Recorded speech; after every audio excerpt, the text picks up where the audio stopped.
Udah. Hai, kembali lagi gue Yunita. Kali ini gue mau ngobrol, ajak rekan gue ngobrol sedikit-sedikit aja sih. Kayak kenalin nih rekan gue siapa, nama lo? Halo, nama gue Cika Rizka Putriandini. Di sini gue sama kayak Yun, jadi staff sales marketing di Sembidia. Oke, baik. Jadi gue tuh kenapa mau ngajak dia, karena tuh menurut gue tuh kayak kesibukan kita tuh sama gitu ya. Kayak kesibukan sama tuh kayak kita tuh kerja sambil kuliah, apalagi dia tuh udah mau kelas akhir ya. Iya, udah Gitu. skripsi. Udah mau skripsi, terus kayak pekerjaan yang kita jalanin sekarang tuh hectic banget gitu. Kayak gue mau tanya gimana sih cara lo bagi waktu buat lo kayak kerja sambil kuliah, mana kalau kita kan pulang kerja tuh malam banget nih. Kalau ada tugas tuh gimana lo cara bagi waktunya? Kalau gue pribadi sih pertamanya kan bakal culture shock ya, karena nggak bisa bagi waktunya. Terus yang pertama karena udah sering ngejalanin, terus juga gue kan nggak berkaryawan. Kalau karyawan kan gue di kampus gue itu kan cuma sampai Senin, Selasa, Kamis kan. Senin, Selasa, Kamis sama Sabtu. Itu pun Sabtu kalau misalnya emang ada bimbingan kan sekarang. Itu gue di malam, di jam 7 dan itu lewat Zoom, nggak perlu ke kampus. Paling kan nanti kalau ke kampus tuh gue pas lagi ujian UAS, UTS itu gue ke kampus. Jadi gue masih bisa manage-nya nih. Jadi gue kerja dulu sampai jam 6 gue izin selesai. Kan kita udah tank tuh selesai, udah nggak bisa dial ya. Habis itu izin kita nge-zoom, gue nge-zoom. Habis itu gue ngerjain tugas-tugas. Kadang emang ini sih apa tuh namanya yang bikin PR-nya tuh kita tidurnya malam. Apalagi rumah gue jauh ya. Jadi gue kadang di kantor dulu ngerjain tugas. Kalau emang gak ada tugas berarti paling ini aja langsung balik ke rumah gitu. Sambil nge-zoom di jalan. Karena kan gue nggak tatap muka. Nggak datang ke kampus langsung gitu Nggak, ya. paling hari Enak Sabtu kan? sih sebenarnya ya. Iya, Cuman karena apa tuh namanya, karena kadang matkulnya itu emang matkul bukan matkul wajib ya, kayak matkul boleh datang boleh enggak, paham nggak sih? tapi Absennya nanti di Zoom. Jadi nanti itu gimana maksudnya? dosen gue itu buka Zoom juga, buka yang tatap muka juga. Jadi nanti sebelum mau Sabtu mau ada tatap muka, izin dulu nih siapa yang mau nge-Zoom, siapa yang mau datang ke kampus gitu. Oh, berarti ya itu mah tergantung lu bisanya di Zoom, bisanya di tatap muka. Iya, gitu tergantung. ya. Kalau ujian pasti gue harus tatap muka, nggak mungkin Zoom gitu. Berarti manage waktu lu tuh resikonya tuh tidur aja sih Iya, kurang tidur ya, yang kurang, gitu. bener. Itu yang dibutuhkan anak-anak sekarang. Nah, ini kan lo kan sekarang kerjaan lo kan kayak kita kan kerjaan lo yang sekarang kan nggak bisa megang handphone nih. Iya, Nggak bisa megang handphone, apalagi dari pagi sampai pulang nggak bisa megang handphone. Kalaupun nanti lo ada tugas atau ada informasi pemberitahuan gitu lo ketinggalan, itu gimana lo? Biasanya sih temen gue sih pada support ya, maksudnya tahu keadaan gue kayak gini, dan dosen pun gak pernah ngasih info tuh yang dadakan, karena dia tahu anak-anak karyawan tuh dia tuh suka emang gak 24/7 waktunya buat kuliah ya. Jadi yang dimana kalau misalkan emang ada tugas atau ada info nanti tatap muka gitu-gitu, di infoinnya jauh-jauh hari gitu. Terus juga apa tuh namanya, misalkan ada tugas nih, deadline-nya jam segini, paling izin sih sama SPV, izin ngerjain dulu sebentar, baru habis itu lanjut kerja lagi. Yang penting izin, karena kan kita nggak boleh diem-diem tiba-tiba ngerjain tugas ya. Gitu. Kayak gitu guys, jadi tuh kayak kantor kita itu sebenarnya tuh kayak buat kita nih yang hectic banget, kayak kerja sambil kuliah, kayak informasi tuh kayak ketinggalan gitu. Cuma tuh ya gimana ya, banyak pilihan buat kayak mendingan tinggalin pekerjaan atau kuliah. Sebenarnya itu tuh berat banget.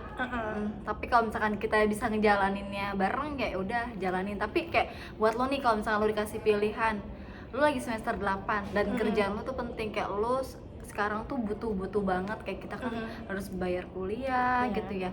Pilihan lo lebih penting apa, milih tinggalin kerja atau kuliah kalaupun lo belum di semester 8 ini?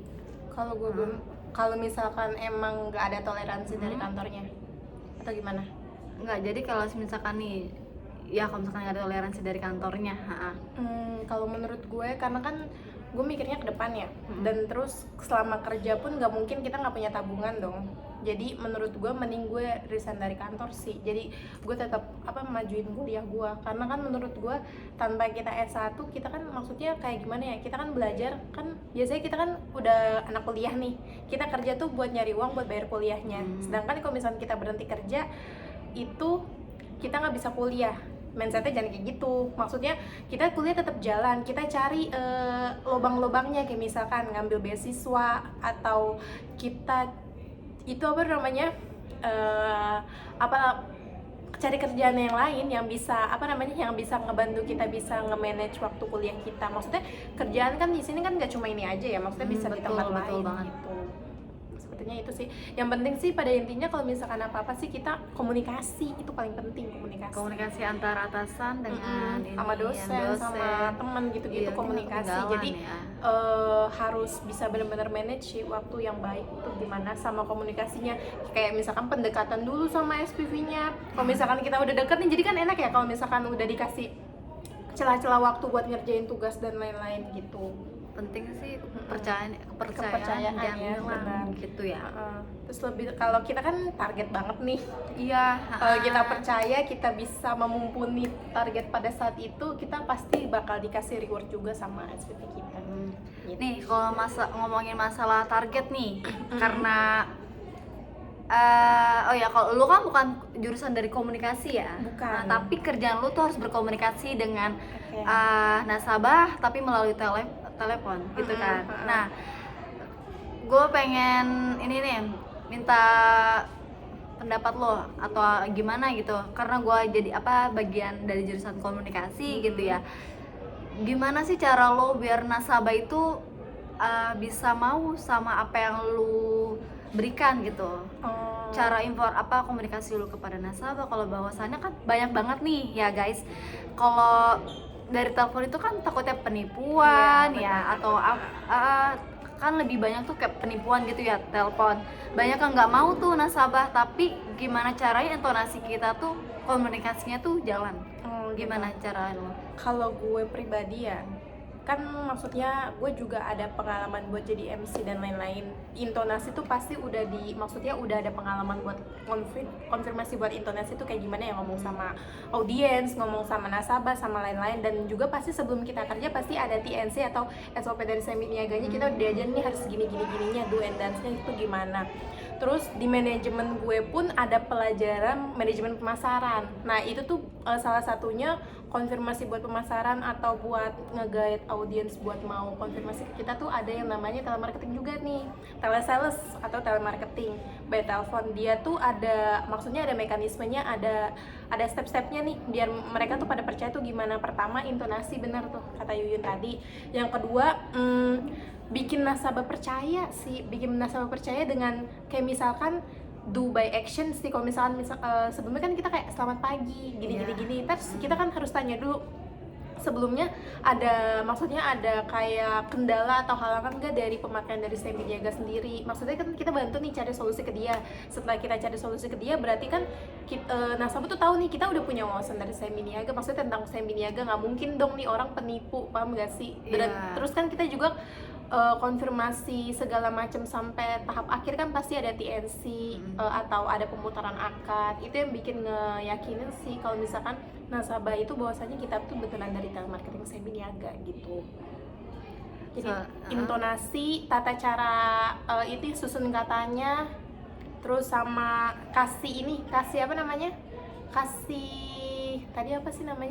solusi kalau nasabah nanya. Terus juga